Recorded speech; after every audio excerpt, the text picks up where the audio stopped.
Meanwhile, let's bring in journalist Glenn Greenwald. He is always fighting. Glenn, a lot of people looking at this and say, well, the Republican Party just doesn't like it that they're out of power. That's why they're complaining about big tech.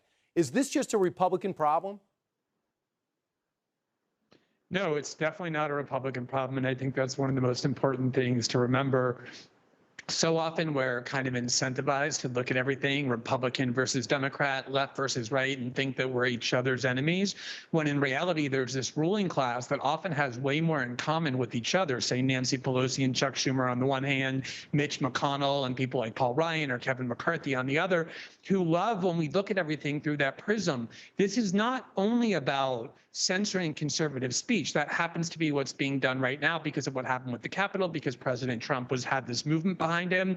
There has been all kinds of censorship by big tech of the left as well. What they hate are dissidents to ruling class ideology, and whoever threatens the consensus that they're trying to create. And part of that video that you showed from CNN included a discussion where they said, look, there are people on YouTube who have bigger audiences than daytime CNN shows, which is absolutely right, and which is what the real problem is. They've lost the ability to control the discourse, to have the stranglehold over information, and they want anybody who dissents from them, anybody who questions their establishment orthodoxies, to be silenced so that they can regain control. That's what this is really about. And Glenn, if you think about it, back in 96 and 97, when this network launches, we were different because we took a perspective that not to go in lockstep with all the other networks, and it drove them nuts, and people by the year 2000 had us #1, and we've stayed there. I want you to hear what Jake Tapper says about his network,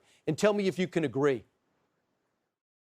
There are channels in which lies are told, and there are channels in which facts are told, and people who want the lies, they don't come here. They go to a different channel. Right. Like that Russian disinformation campaign and the stories that they ran with for 2.5, 3 years. They don't come there for lies.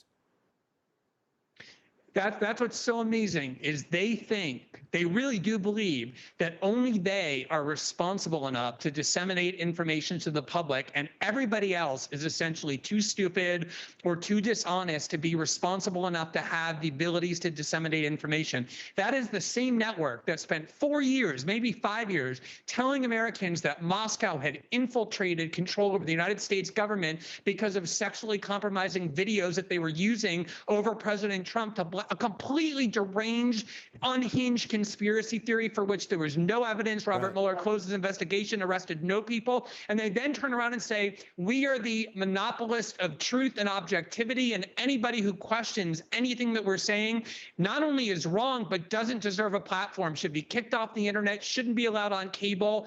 It is all about power and this hubris that they have, that they believe that they are really the only ones who ought to be heard and ought to have a platform, and people are tuning them out. And that's what is so angering them, and that's why they want control again. Right. They're not going to get it, and we're not going to buy it. But we know this. When every time you see Carl Bernstein on there, it's worse than Watergate. That's all I know for sure. Glenn Greenwald, thanks so much. Appreciate it. Thanks, Brian. From Brazil. Up next, that's going to cost me a bundle. It's worth it, though.